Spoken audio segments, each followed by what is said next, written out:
Gloria a Dios. Para mí es un privilegio especial de parte del Señor que me toca presentar a este distinguido teólogo pentecostal. Y para cada uno de nosotros yo espero que sea una experiencia no solo por ser, ¿verdad?, novel en nuestra organización, sino también por ser una experiencia que enriquece el conocimiento y nos lleva más allá porque nos va a permitir compartir con otros de manera sencilla lo que representa la verdadera palabra del Señor.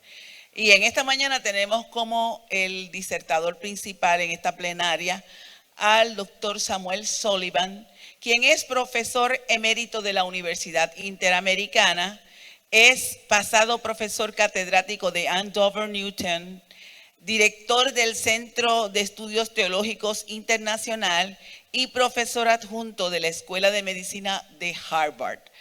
Para mí, de verdad que es un gran placer que tengamos en medio nuestro, y le pido que estemos de pie para recibir al doctor Samuel Sullivan. No voy a decir más nada porque si no nos saldríamos hablando de tantas preparación que tiene nuestro amigo, el doctor Samuel Sullivan.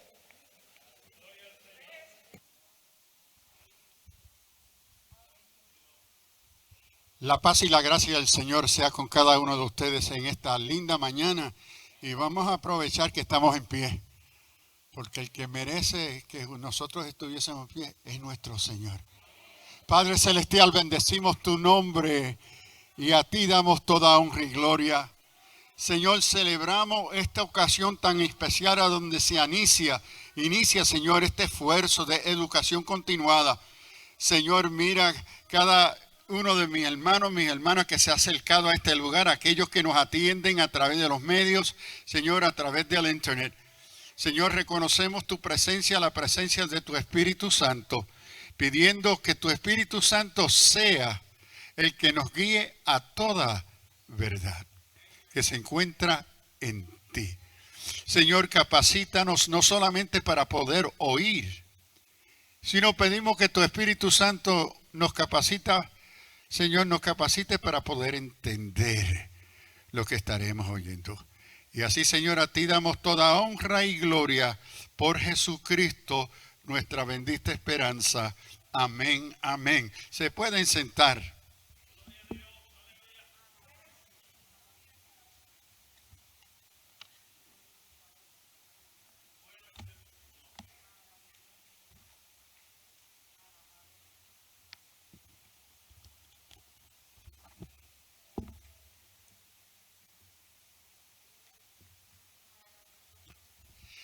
Quiero darles las gracias a la doctora Laureano por hacer el contacto, invitarme. Saludos a los pastores, obispos, nuestra presidenta. Que el Señor te acompañe junto a tu esposo.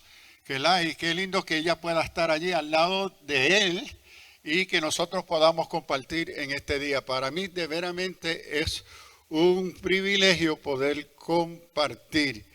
En esta mañana va a ser un resumen. Lo que voy a compartir en esta mañana es un vuelo de pájaro, ¿ve?, sobre algunas verdades bíblicas fundamentales a nuestra fe. Pero en esta mañana pregunto, ¿cuántos de ustedes llegaron para aprender? ¿Cuántos de ustedes llegaron para reaprender? Ahora lo más difícil viene por ahí. ¿Cuántos de ustedes vinieron para desaprender? Eso es lo más difícil, ¿verdad? Porque en el proceso pedagógico no solamente uno aprende, uno reaprende, repitiéndose las cosas, pero muy importante es nuestra apertura ante la palabra. Y esto para mí es muy importante. Que nuestro desaprender sea a la luz de la palabra, que es la única revelación de Dios. Y digo esto porque hoy estamos viviendo en una época, recientemente se escribió un artículo indicando el futuro pentecostal está en grande peligro. Y esto se debe a la gran cantidad de falsas doctrinas que han entrado a través de nuestras iglesias pentecostales. Y esas doctrinas, falsas doctrinas, que procuran ser nueva revelación de Dios, se ha dado por la falta de conocimiento de la Escritura por nuestro liderazgo pastoral y ministerial. Entonces estamos viviendo el movimiento pentecostal en un tiempo de crisis y yo le doy gracias al Señor que yo soy nacido, criado toda mi vida como pentecostal. ¿Qué más quiero decir como introducción? Algo que se ha abandonado y me llama la atención es el discurso bíblico teológico del ministerio, especialmente del ministerio pastoral, el ministerio misionero. Mire qué cosa, el médico no se avergüenza de utilizar su vocabulario médico. El abogado no se avergüenza de utilizar su vocabulario de derecho. El ingeniero lo mismo, el psicólogo, la psicóloga, te habla dentro de su discurso psicológico. El sociólogo te habla dentro del marco de su discurso, su vocabulario sociológico. ¿Y qué es lo que yo he observado a través de los años? Que en el ministerio hay una gran vergüenza de utilizar el vocabulario teológico bíblico. Que una de las crisis, me parece a mí, que yo he observado en nuestras iglesias, es que queremos usar el vocabulario de psicólogos, porque nos avergonzamos del vocabulario bíblico. Nos encontramos en una crisis de identidad y una crisis de inferioridad ante un mundo y un contexto moderno, postmoderno. Y ante esa crisis de identidad, especialmente en el ministerio, lleva a una crisis de inferioridad, que resulta que el púlpito se convierta en un púlpito de psicología, filosofía barata, sociología y acción política.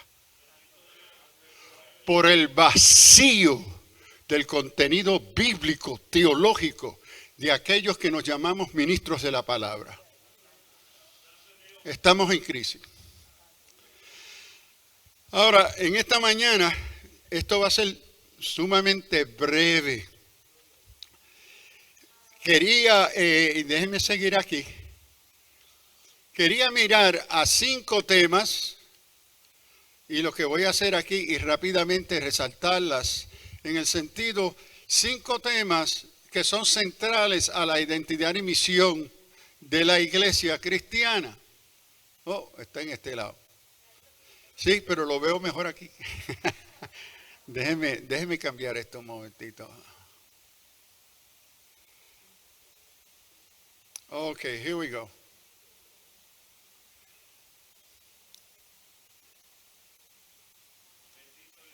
Bueno, all right.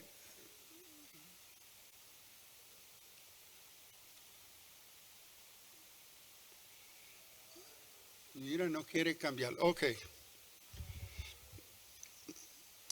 Quería mirar primero la doctrina de Dios. En un mundo moderno, posmoderno, hablar de Dios es poca cosa. En un mundo posmoderno, pluralista, de tantas religiones, yo me asombro de líderes en nuestras iglesias, nuestros pastores, hablando de Dios. Cuando usted y yo, en un mundo moderno, posmoderno, hablamos de Dios, somos irrelevantes. ¿Por qué? Porque en un mundo pluralista, el que te está escuchando no sabe si tu Dios es un mono, el agua, el sol, ¿ve? El fuego, las cucarachas y los ratones. Porque todos ellos han sido y son figuras divinas en diferentes religiones. Entonces, ¿qué es la identidad cristiana de Dios? es un Dios trino, Padre, Hijo y Espíritu Santo. Y note que es lo que llamamos el monoteísmo cristiano trinitario. Padre, Hijo y Espíritu Santo, un solo Dios, revelado en tres personas. Padre, Hijo y Espíritu Santo, pero un solo Dios. Ahora note que este monoteísmo cristiano es distinto al monoteísmo, un solo Dios, monoteísmo judío. Los judíos no creen en el mismo concepto de Dios que nosotros los cristianos. Y yo me asombro la cantidad de pentecostales que quieren ser judíos. Me asombro y es una falsa doctrina. Porque el judaísmo no cree en un Dios trino. El monoteísmo judío es absolutamente, radicalmente solo Jehová. Y solo a Él adorarás y servirás. Es monoteísmo radical. Solo Jehová. Ellos rechazan al Hijo y rechazan al Espíritu Santo. Entonces el concepto de Dios que tienen no es el mismo. ¿Estamos claros por eso? Y el tercer concepto monoteísta en la historia de las religiones. Déjenme ver si yo puedo llegar aquí rapidito.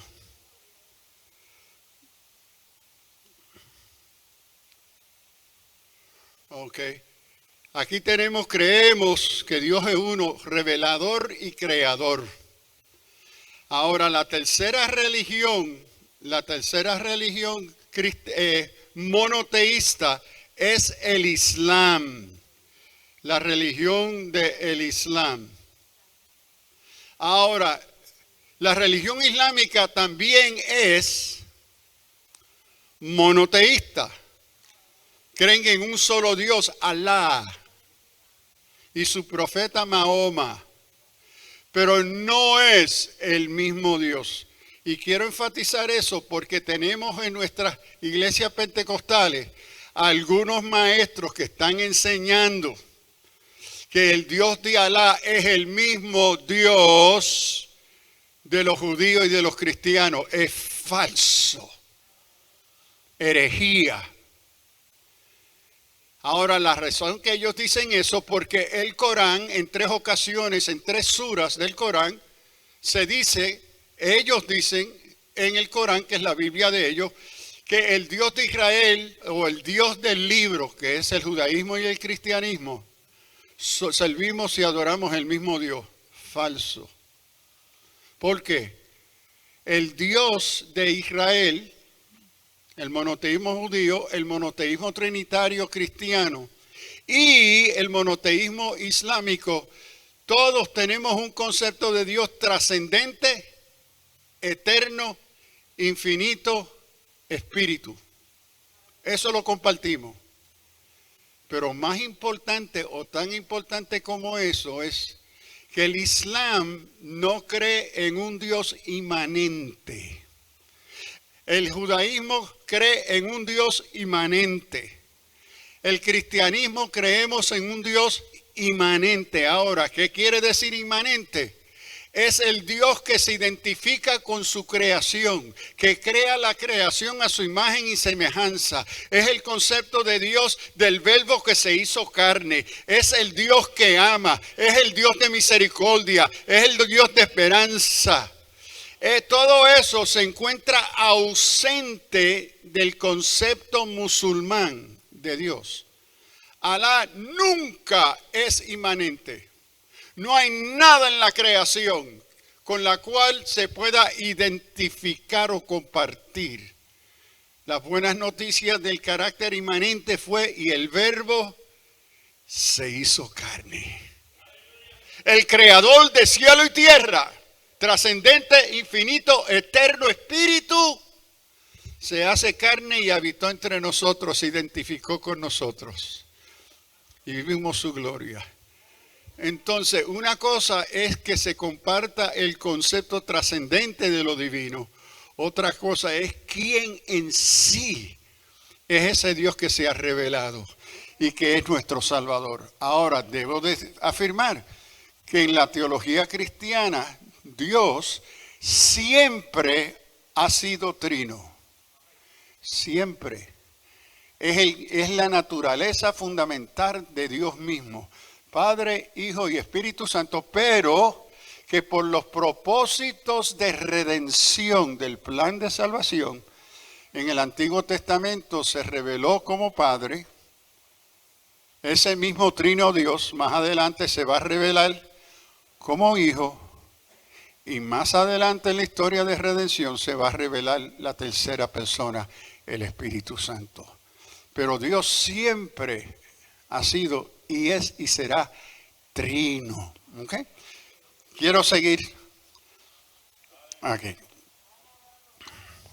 Creemos en el Dios que se revela, que no solamente es creador, que es eterno e infinito, sino que en su identidad de inmanente se dejó conocer. Por eso conocemos quién Él es, porque no solamente porque nos creó, sino que en la naturaleza y en el texto sagrado Dios se ha dejado conocer. No es un Dios escondido, sino desde el principio desea que su creación lo conozca y se ha revelado en las Escrituras, y esta es la única revelación de Dios. Y lo que voy a decir, espero, y no dudo que va a molestar a alguno, lo que se está llamando la nueva reforma apostólica es herejía. Es falsa doctrina. Sus autores, comenzando con Peter Wagner, a quien yo conozco personalmente, afirman que ellos, los apóstoles, los nuevos apóstoles y profetas, reciben nueva revelación. Revelación que no está aquí y revelación contrario a los que está aquí. Que ellos han superado este nivel de revelación. Y de ahí parten todas las falsas enseñanzas que están propagando en las iglesias pentecostales alrededor del mundo. ¿Y por qué lo están logrando? Por la ignorancia pastoral. Y quiero enfatizar pastoral. ¿Por qué? Porque fueron a los pastores y a las pastoras que el Señor le dio la mayor responsabilidad de discipular al rebaño. Y el discipulado es palabra, esto. Y se ha abandonado. Pasamos más tiempo cantando que escudriñando la Escritura. Eso ha resultado que muchas de nuestras iglesias pentecostales se han convertido en un culto de entretenimiento, porque no hay palabra. Una crisis horrible. Creemos Jesús, Dios, hecho carne. El verbo se hizo carne, theántropos. El Dios y el hombre se unen en Jesucristo. Su naturaleza humana, su naturaleza divina, no confundida, no separada, no dividida, pero theántropo, el Dios hombre. Que Jesús es Dios hecho carne en una verdadera encarnación. Esto lo afirmamos. Él es nuestra bendita esperanza, y voy cogiendo por aquí rapidito porque quiero concentrarme en esto. Esto creemos en el Espíritu Santo, el otro consolador. Y voy a ver si puedo cambiar esto para que vean la pantalla más.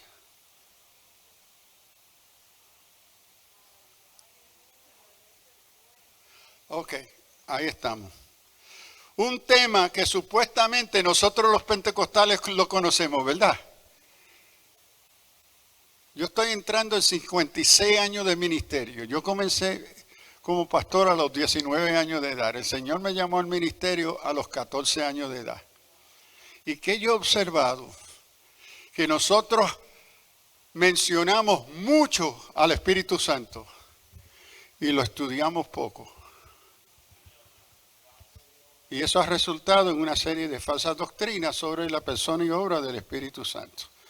Entonces, en esta mañana, rápido, la promesa escatológica del Espíritu. Joel anticipa que en los postreros días derramaré de mi Espíritu sobre toda carne. Ahora observen, y aquí vienen uno de los momentos de reaprender y desaprender. El Espíritu Santo o el Espíritu de Dios, el Espíritu del Señor, el Espíritu de Jehová, el Espíritu profético, todo eso es parte del Antiguo Testamento.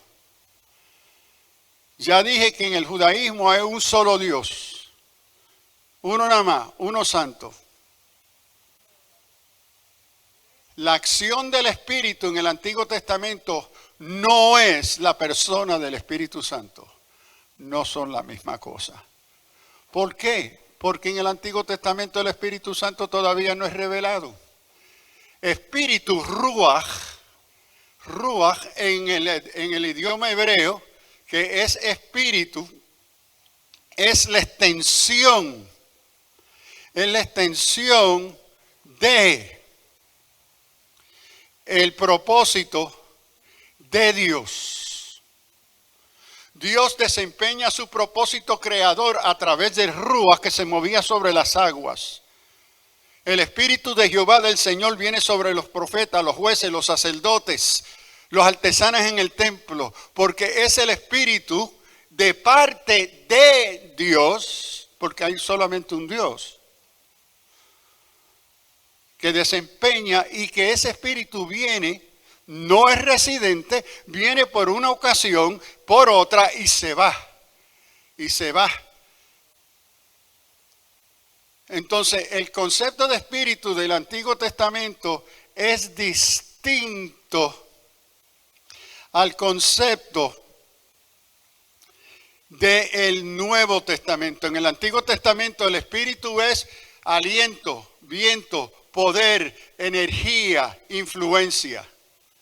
Esas son las 5 formas que en el Antiguo Testamento se habla del ruach, el Espíritu. Y note que todos son impersonal. Todas son impersonal. Porque el Espíritu Santo es una energía, una fuerza, una influencia, un poder de parte de Jehová Dios. Pero no es divino. ¿Por qué? Porque hay solo un divino, Dios Padre, en el judaísmo.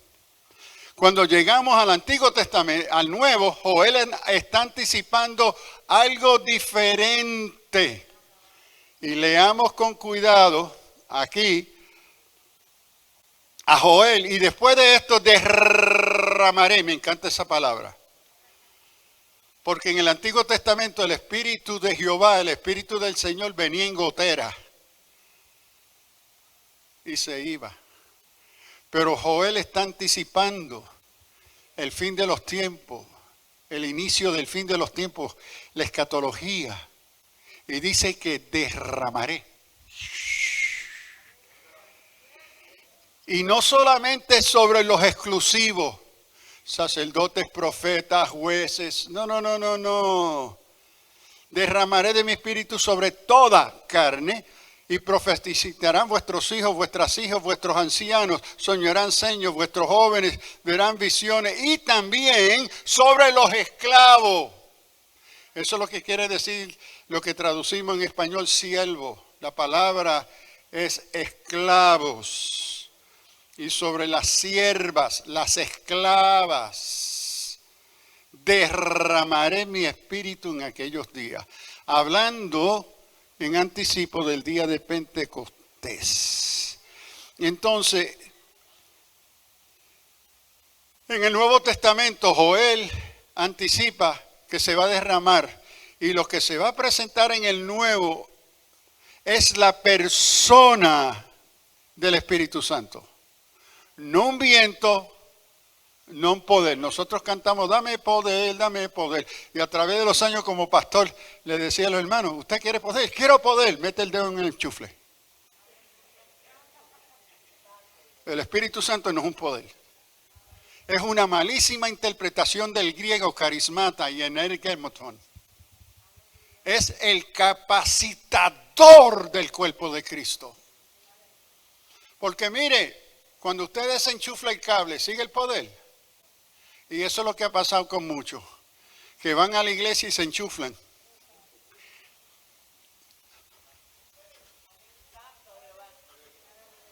Se van a la casa y son carne. Pablo lo dijo a la iglesia de los Corintios, capítulo 1, los que estaban hablando en lengua y profetizando, él los llama carnales. Más adelante voy a comentar un poco sobre eso. Porque el concepto que tú te enchuflas, ¿y qué pasa cuando la extensión no da y la tienes que despegar? Te quedaste en la carne. Porque el Espíritu Santo no es un poder, Él es el capacitador de la vida cristiana. Ahora, quiero rápidamente resaltar unos principios bíblicos teológicos fundamentales para nuestro concepto bíblico del Espíritu Santo. Y quiero decir, no lo incluí aquí por razón de tiempo. Hay solamente 3 versículos en todo el Antiguo Testamento a donde habla del Espíritu Santo. Solamente 3. Isaías, Salmo 51, no quites de mí. ¿Y cómo sigue el versículo? Note que dice Santo Espíritu, no dice Espíritu Santo. Y eso es a propósito. Porque este Espíritu es santo. ¿Y quién es el único santo? Exacto. Es Jehová Dios. Es el único santo. ¿Y de quién es este Espíritu? Del Santo. Por eso no es otra persona. Y el otro, Isaías 63, y pelearon contra mi Santo Espíritu. Y de nuevo, en el hebreo se enfatiza Koresh, que es santo. Y hay más que uno que es santo que Jehová. Esos son los únicos pasajes, Isaías 63, creo que es 11 al 13, que se habla de esto. Ahora, estamos en el Nuevo Testamento y hay una descontinuidad. El espíritu del Antiguo Testamento, espíritu de Dios, va a cesar. Ahora lo que se va a revelar en la tercera persona es la persona del Espíritu Santo. Y mire lo que Jesús, orientando a sus discípulos, dice: y si me amáis, guardad mis mandamientos, y yo rogaré al Padre y os daré ¿qué? Otro consolador, para que esté con vosotros para siempre, el Espíritu de verdad, el cual el mundo no puede recibir porque ni le ve ni le conoce, pero vosotros le conocéis, porque mora, mire ahora, mora con vosotros y estará, note, futuro, no presente. Cuando Jesús le habla estas palabras a sus discípulos, todavía el Espíritu Santo no había sido dado. Pero dice, y estará en vosotros. Jesús anticipa el día de Pentecostés. Pero aquí quiero rápidamente llamarle la atención a la palabra, versículo 16, os dará otro consolador. Otro consolador. Le voy a pedir a este joven, hazme un favor, tómame esa silla y tráemela aquí, ¿ok?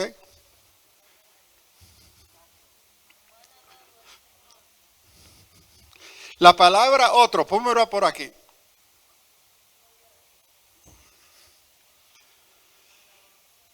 Pónmela ahí mismo. En el idioma del Nuevo Testamento se pueden usar 2 palabras para decir otro o otra. ¿Ok? Entonces, la primera palabra, la más común para otro, es heteros. Heteros. Entonces, suponer, si yo digo, bueno, tengo esta silla y quiero otra silla, en griego diría heteros silla. Ellos pueden escoger cualquier silla que tuviese disponible, cualquiera, porque heteros es un uso muy genérico. Pero aquí Jesús usó la otra palabra, alón. Y cuando se utiliza la palabra alón, se está especificando, se está requiriendo que la otra silla que me busquen no sea cualquier otra silla, sino que sea idéntica a la que está aquí. Sea coigual con la que está aquí.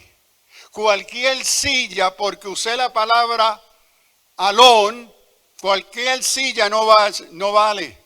Y Jesús refiriéndose al otro paracaleo, el otro consolador, que va a estar con ustedes, que le va a guiar a toda verdad, que le va a santificar, que le va a convencer de pecado, etcétera, que le va a revelar las cosas de Dios, etcétera, es alón, idéntico, exacto, no es inferior a mí, es coigual conmigo.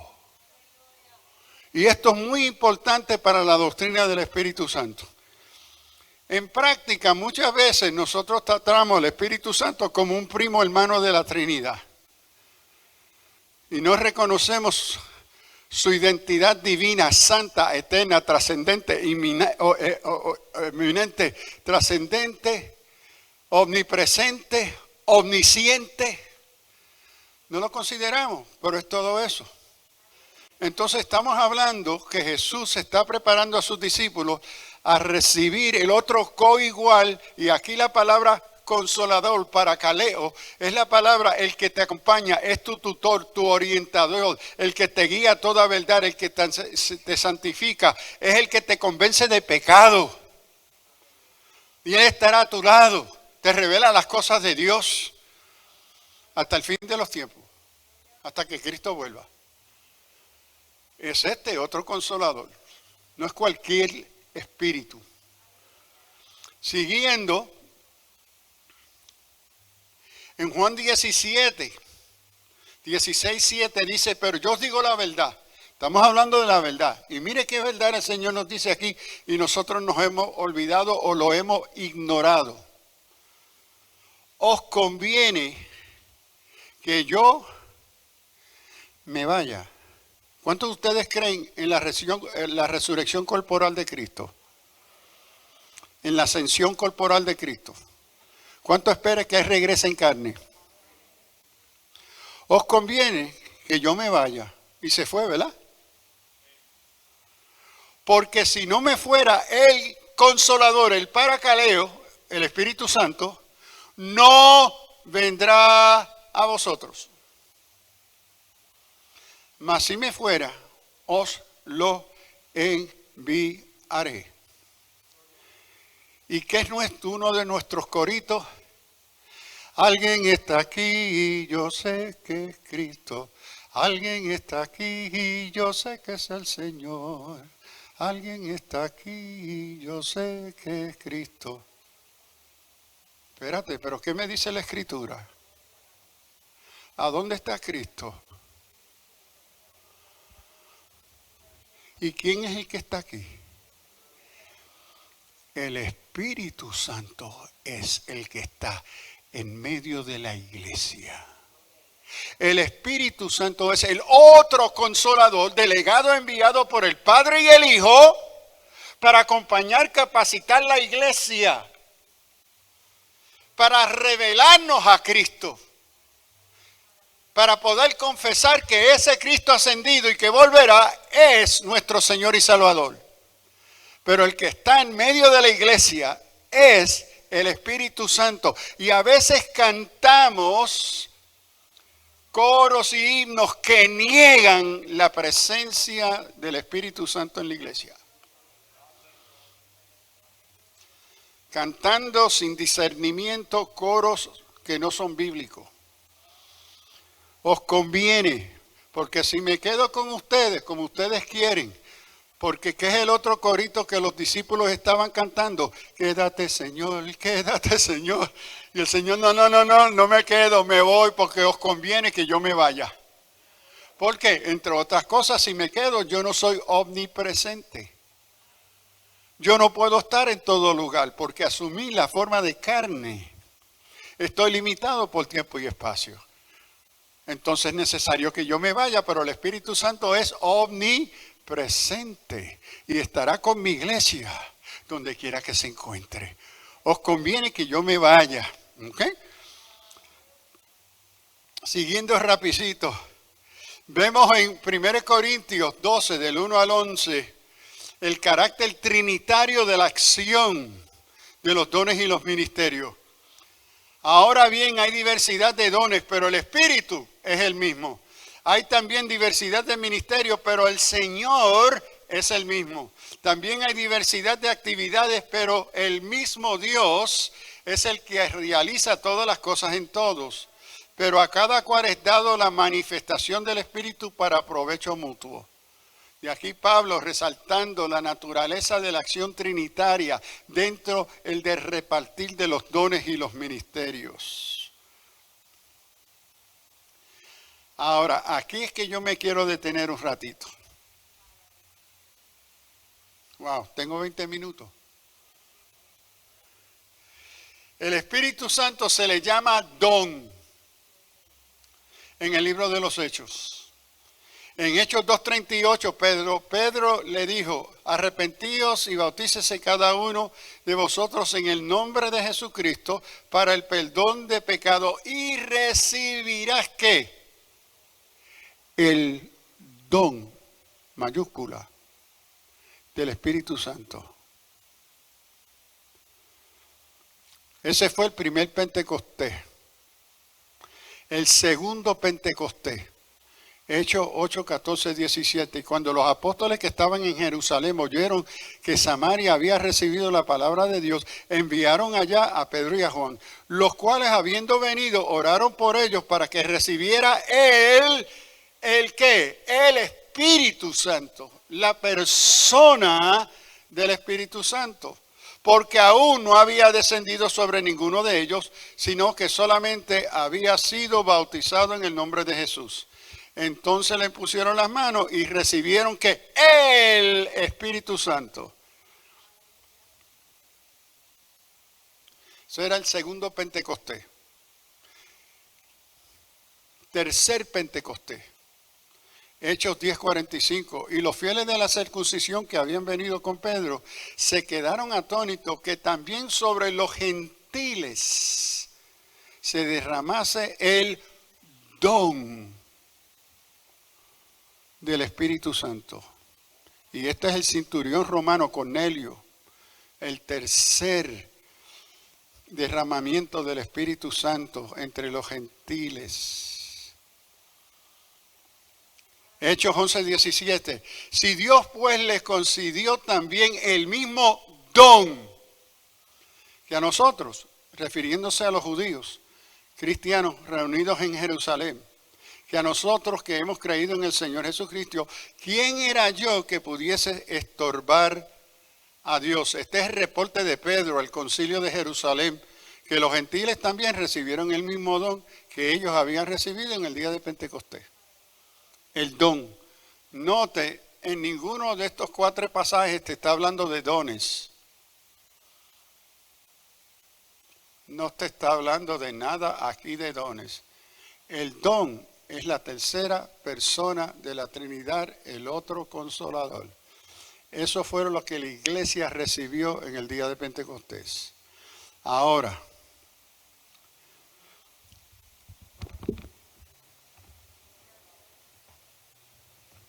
traigo una amiguita.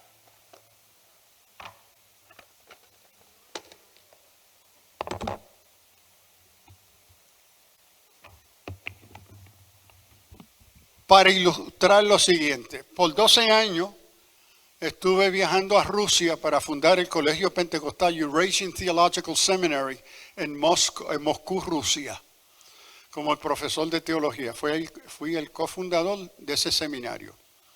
Y allí la artesanía rusa típica son estas muñecas que están hechas a mano. Esto se llama una matrushka. Y el primer año que yo fui para ayudar a fundar el seminario, la secretaria, que era artesana, me regaló una de estas muñecas, hecha a mano. Y desde ese entonces la uso para ilustrar la diferencia entre el Espíritu Santo como el don, mayúscula, y la diferencia de lo que son los dones, porque no son la misma cosa. Vamos a suponer que esta muñeca representa el don, la tercera persona. El Espíritu Santo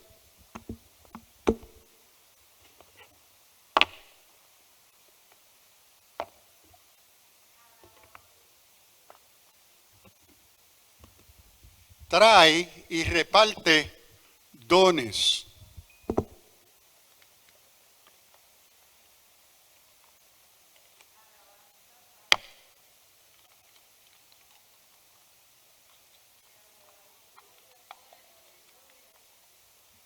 Dones.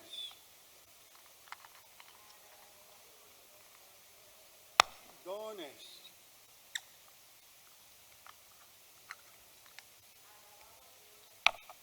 Dones. Dones. Dones. Dones. Dones. El don dado a la iglesia fue la persona del Espíritu Santo. El Espíritu Santo es el que trae, reparte y capacita para la vida y misión de la iglesia los dones y los ministerios. Pero ¿qué es lo que yo he observado por tantos años? Que crea una crisis espiritual y de carnalidad en la iglesia y en los ministerios.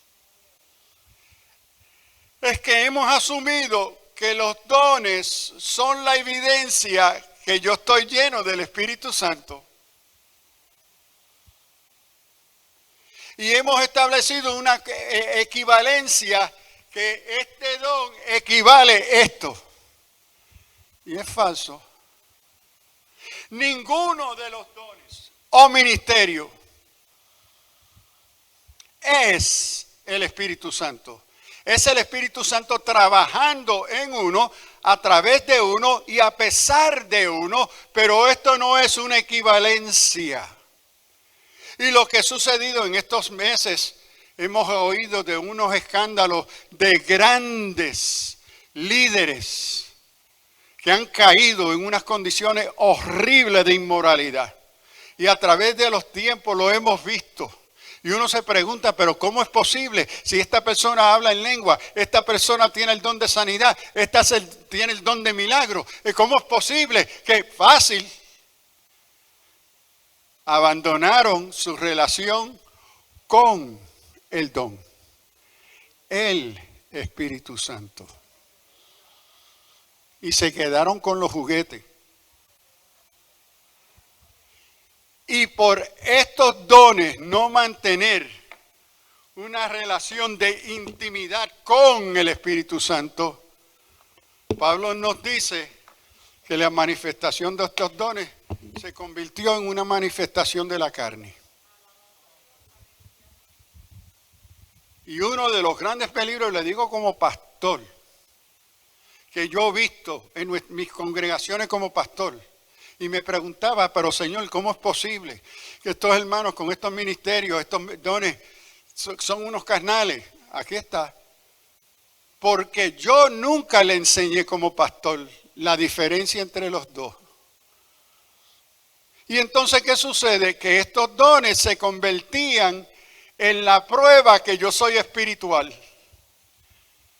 Entonces, ¿y qué es el don? Y hablo como pentecostal que soy, con mucho respeto, pero tengo que ser fiel a la palabra. Mi prioridad es la palabra. Tengo el don. ¿Y qué es el don mayor? Nuestro pentecostal. ¿Lo conocen? El don de lengua. Que es el más fácil para imitar. Mira qué cosa. Es el más fácil de imitar. Entonces decimos, no, el hermano puede ser ministro, puede ser pastor, puede ser misionero, puede ser evangelista y le damos credenciales porque habla en lenguas.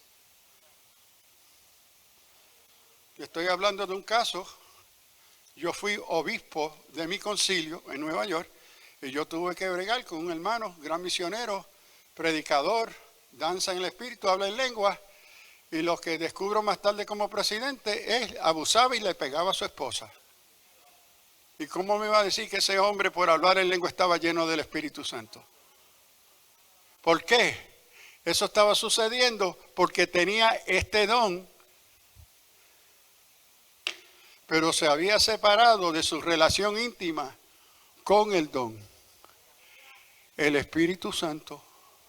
¿Y qué sucede? Y lo he visto nuevamente como pastor y misionero, lo vi como misionero en América Latina, tratando con nuevas obras, que se crea en nuestras iglesias una jerarquía espiritual.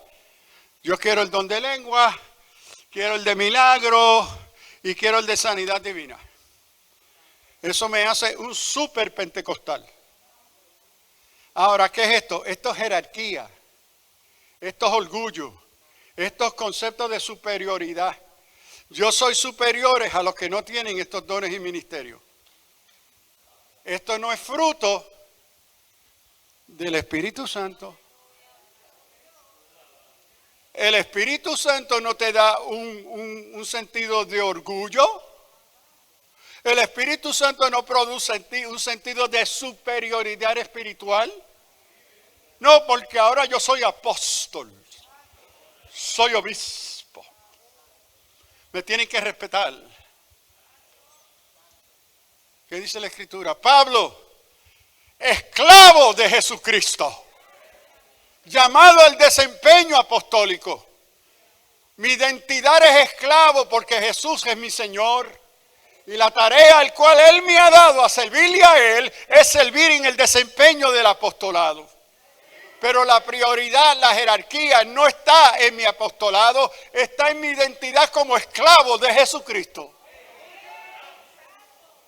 Pero cuando se separa la relación íntima con la persona del Espíritu Santo, por misericordia, estas personas hacen milagros y sanan no porque son espirituales, sino que el Espíritu Santo es compasivo y misericordioso y desea tocar las vidas de todas esas personas.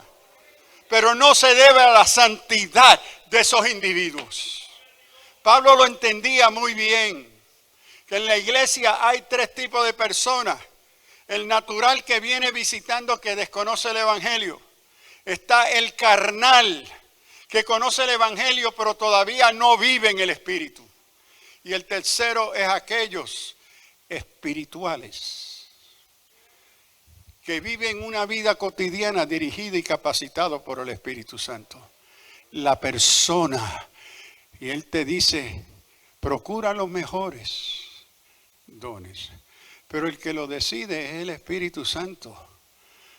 Pablo establece que lo que determina tu carácter, tu madurez espiritual, no es ningún don. Ninguno. Le hace Gálatas 5, 30 en adelante. ¿Y qué es el indicador de la llenura del Espíritu Santo? El fruto del Espíritu. Ningún fruto del Espíritu encuentra su raíz aquí, su fuente. La fuente del fruto viene de la persona del Espíritu Santo. Y porque uno está escondido en el Espíritu Santo, es que el fruto, que es el carácter de Cristo que se comunica a ti y a mí en una vida cotidiana, viene de la fuente que es el Espíritu Santo. Pero tristemente nuestro énfasis pentecostal no ha sido el fruto. Nuestro énfasis ha sido las lenguas. Las lenguas son bíblicas. Yo creo que en 5 ocasiones en el libro de los Hechos, la señal de la llenura del Espíritu Santo fue hablar en lengua. No lo niego, estoy seguro. Según Hechos. Pero ¿qué dice el resto del Nuevo Testamento?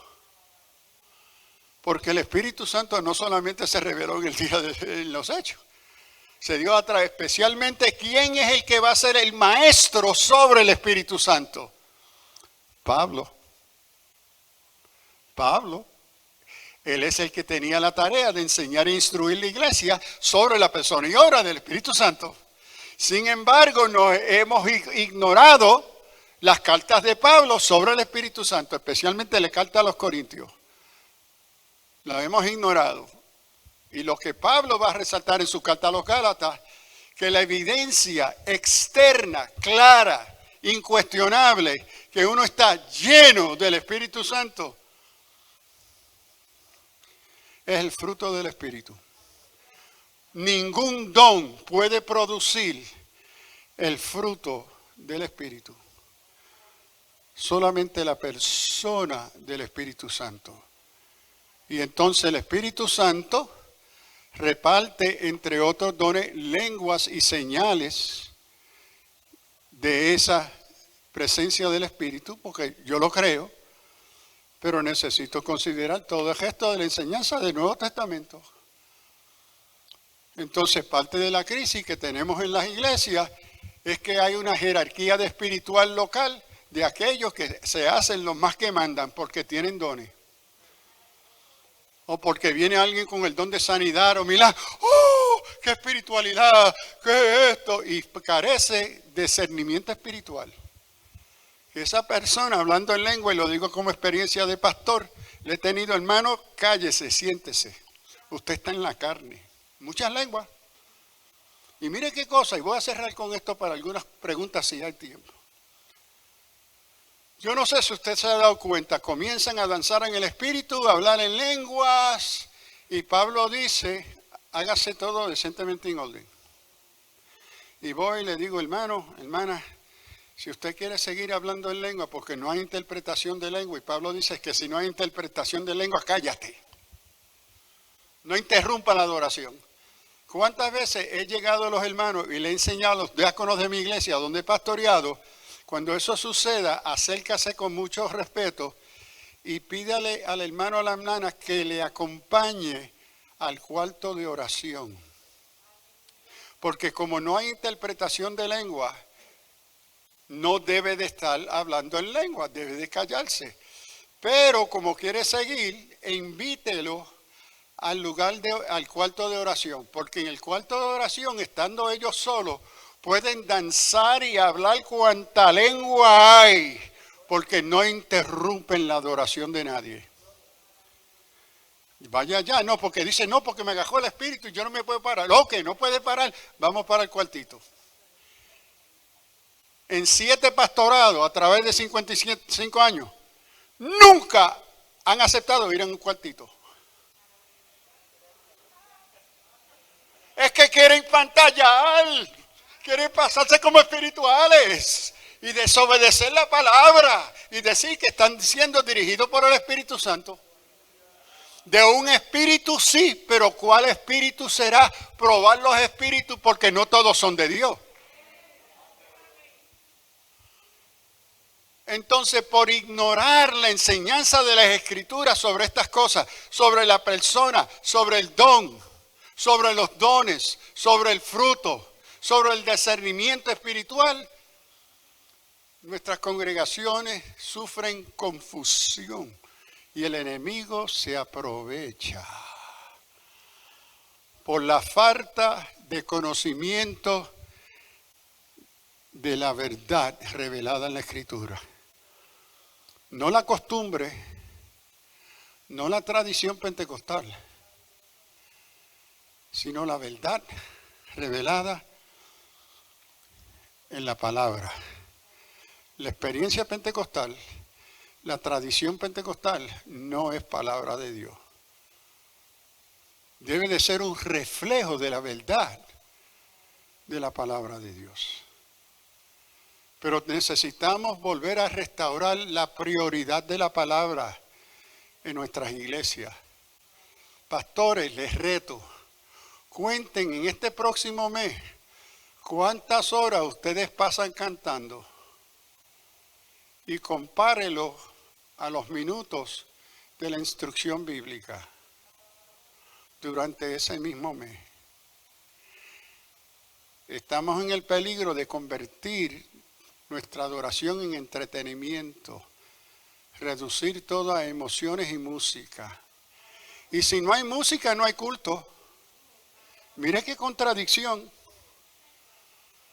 Parece que el Espíritu Santo entra por el cable eléctrico al synthesizer. Esto es lo que estamos viviendo, mi hermano. Y esto destruye la iglesia local. La carnaliza. Porque la reduce a experiencias emocionales. Que se ajena y se aparta de la palabra. Paro ahí. Si hay un momento o dos para preguntas, se las entretengo. Pregunta, duda, comentario, algo que no esté claro, hermano Samuel, no complique, explique cómo es eso. Rapidito, hay un micrófono a donde ellos puedan. Ok, entonces mientras ustedes pasen, si tienen preguntas, rapidito, yo voy a guardar las muñequitas. ¿Por qué? Porque en una iglesia típicamente yo las reparto en la congregación cuando doy este estudio. Pero dejé de hacerla porque en una iglesia, después que la recogieron, un hermano se quedó con todas las muñecas. Dios le bendiga. Adelante. Por aquí una pregunta. Adelante, mi hermano. Usted indicó 3 palabras para indicar el espíritu, Ruá, el espíritu de Dios en el Antiguo Testamento. Anoté 4 y dijo que eran 5. Anoté aliento, viento, poder, influencia. Energía. Gracias. Y en una ocasión, en 2 versículos, creo, si no me equivoco en mi memoria, se usó como sabiduría o conocimiento. Pero es bien raro ese uso en el hebreo y tanto como en la Septuaginta. Pero sí aparece. ¿Alguna otra pregunta, duda, comentario? Adelante, hermano. Voz fuerte. Y mientras ustedes llegan, yo voy recogiendo las muñequitas para ahorrar el tiempo.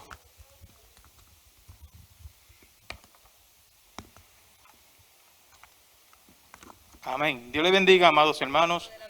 Mi pregunta es relacionada a lo que el pastor le estaba comentando, o indicando acerca de la persona del Espíritu Santo, que no es, ¿verdad?, un poder. Y entonces, más bien, a modo de orientación, quisiera saber entonces, cuando la palabra dice, recibiréis poder cuando haya venido sobre vosotros el Espíritu Santo, ¿cómo podemos entonces definir eso? Primero, no olvidemos que estamos leyendo la Biblia en español, no en griego. En la palabra en griego, charismaton, y dunamis, es poder, pero no algo como por ejemplo la electricidad, como en el Antiguo Testamento, sino cuando uno hace un análisis del uso de esa palabra en el Nuevo Testamento, ve que es capacitación. Y la capacitación es un poder que se le da, que el Espíritu trae, pero no es que él trae poder como si fuera algo indiferente. Y esto viene a ser muy importante porque el Espíritu Santo en el Nuevo Testamento es una persona. Poder no es personal, es impersonal. El Espíritu Santo como persona manifiesta las 3 características de personalidad más importantes. Inteligencia o cognoscitividad, afecto y voluntad. Poder, viento, aliento, energía, influencia, ninguno manifiesta las 3 características de personalidad. Ninguna, son impersonales. Lo que ha sucedido en muchos de los comentarios que estamos leyendo, que tienen 200 y 300 años de haber sido escritos, estaban utilizando la interpretación del Antiguo Testamento. No habían captado la diferencia de la persona en el Nuevo Testamento. El Espíritu Santo como persona no viene a darte poder, viene a capacitarte para la vida y misión de la iglesia. ¿Ok? Espero que eso ayude un poco. Sí. Próxima pregunta, duda, comentario, aclaración. Por acá. Adelante. Por lo general, ahorita usted está hablando que la llenura del Espíritu Santo no se limita a la lengua, al danzar. Pero o por los tiempos, siempre se le ha preguntado a líderes o antes de ejercer algún tipo de posición, ¿usted ha sido bautizado por el Espíritu Santo? ¿Cómo una persona distingue que alguien ha sido bautizado por el Espíritu Santo si no habla lengua, si no danza? Más importante por el discernimiento del Espíritu Santo, que el Espíritu Santo nos revela quiénes son los hijos de Dios. Imagínense que las lenguas es el don más fácil para imitar. Entonces yo quiero credenciales, sé que el reglamento dice que tengo que hablar en lengua. Entonces, ¿cómo se me enseñó a mi lengua? Híncate en el altar de jovencito. Di glory, glory, glory, glory, glory, glory. Sigue, repita. Ahí ya la tiene. Y cuando salí, wow, fui bautizado. Yo hablé en lengua. Más tarde yo descubrí que yo no había sido bautizado. Ellos, por su ignorancia, eso fue lo que se le enseñaron a ellos, lo repitieron. Entonces, el testimonio más claro, auténtico de la llenura es el fruto. Porque tú puedes hablar todas las lenguas que tú quieres, pero si tú eres un carnal, no me digas que tú estás lleno del Espíritu Santo. Y mire la contradicción más clara. Estoy en una convención de uno de nuestros concilios en Chicago. Estoy hablando sobre el liderazgo y la importancia del estudio de la palabra, ¿verdad? Y entonces en el retiro, durante el almuerzo, se me acerca uno de los pastores y me dice, Sullivan, vamos a hablar porque tengo un problema y quiero que tú me des un consejo. Diga, hermano, ¿en qué le pueda servir? Mire, hermano, pero yo tengo un problema. Yo soy pastor, pero a mí no me gusta leer nada. Y yo le digo, pero hermano, ni la palabra. Ese es el problema, hermano Sullivan. Es que yo abro la Biblia y me quedo dormido al momento. A mí no me gusta leer absolutamente nada. Pastor pentecostal habla en lengua. ¿Y cómo me vas a decir que fuiste lleno del Espíritu Santo cuando la tarea fundamental inicial del bautismo es revelarte a Cristo? ¿Y qué se requiere tú conocer a Cristo? La palabra. ¿Y a dónde es el único lugar que se revela a Cristo? Si desconoce la palabra, no me digas que conoces a Cristo. Tú conoces de Cristo. A Cristo todavía no lo conoces. Pastor, y usted no me gusta, Samuel, eso por eso que era un consejo. Y usted habla en lengua, sí, bautizado y ministro, porque está en un concilio pentecostal. Pues mire, hermano, le voy a dar un consejo que no le va a caer muy bien. Usted es una amenaza a la iglesia. Usted es una amenaza a su congregación. Lo que yo le recomiendo a usted, cuando usted salga de esta convención, entregue sus credenciales. ¿Cómo usted puede ser ministro? Que debe de ser ¿de qué? De la palabra. Cuando a usted no le interesa la palabra. Entonces, para mí como pastor, uno de los indicadores, indicadores de la llenura, especialmente de nuevos creyentes, es el Espíritu Santo infundir en ellos un deseo, un amor por la palabra. Quieren estar metidos en la palabra, en la palabra, en la palabra, porque es la palabra que te forma, te transforma. Es la palabra. ¿Y quién pone ese deseo en tu mente y en tu corazón? El Espíritu Santo. Y qué triste la cantidad de líderes que yo veo en nuestras iglesias, que es el servicio menos asistido en nuestras iglesias. El estudio bíblico y el culto de oración. Y como ejecutivo lo he visto que muchos de los que no vienen son los líderes de la congregación. Entonces, ¿cómo me van a decir que son espirituales si no le interesa ni la oración ni el estudio? Y en muchas de nuestras iglesias, ¿a dónde está el pastor cuando se está enseñando la palabra? En la oficina. Es porque ya yo superé eso de estudiar la Biblia. Eso yo se lo dejo a otros. Sí, somos llamados a delegar a otros y capacitarlos para ser maestros. Procurar personas idóneas capaces de enseñar a otros. Pablo le dijo a Timoteo. Pero el maestro principal dado por la palabra, por Jesús, es el pastor o la pastora. ¿Y a dónde están durante la escuela bíblica? En la oficina. La administración es más importante que el estudio de la palabra, de ser maestro. O, si usted ha preparado otro maestro, siéntese. Que la iglesia vea el ejemplo de usted ser también discípulo. Porque el pastor y la pastora nunca debe dejar de ser discípulos, porque todos somos consiervos y consiervas. Ninguno es superior al otro.